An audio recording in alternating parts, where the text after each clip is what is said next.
in the book you talk about language and how important that is, right?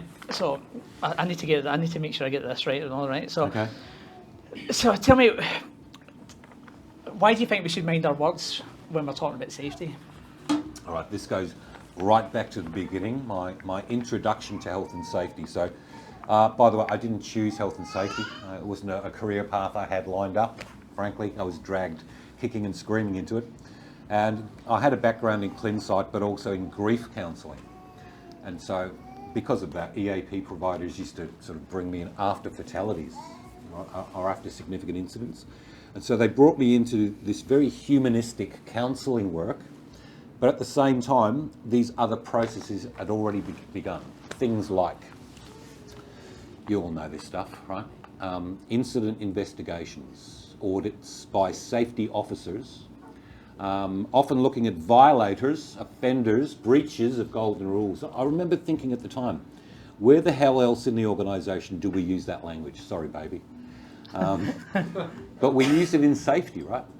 We use it in safety. And just as a clinician, and just as a leader myself, if my goal was to bring my people in, bring them along on the journey, words like that, language like that is the last thing I would be doing. Words are not neutral. Language is powerful. And that sort of language really sets up what I'd refer to as a parent-child dynamic. And we talk a lot in the course about transactional analysis, looking at ego states, parent, adult, child. If you wanted to lead a group of children, just use parent language a lot. Yeah. And safety is just rife with parent language.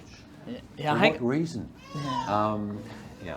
I think it's one of those things that you really can make a difference just by changing the language you use. In my current role, that's something that I really try to do, is make sure that I'm using the right language constantly, and moving away from the terrible C words. And moving it along. Well, in the book I talk about Simon Bowen, what he did at London Luton Airport, and really give it a good crack at rolling out, maybe not safety differently, but at least new view approaches. Before he could really begin, he recognised that he had to do something about the language. He stopped calling his people safety officers. They became coaches, for example. Just changing the language at least help his own safety team to at least break down some of those mistrust barriers with them. It's a big focus. Yeah, totally, mate. Yeah, definitely. In fact, I get a bit offended now when people call me a safety officer. I'm like, I'm not a safety officer. I'm just a guy that likes to have a laugh and talk about safety. Yeah, make safety fun, right? Yeah, totally. Hashtag. Hashtag make safety fun, just in case anybody's Don't forget the hashtag.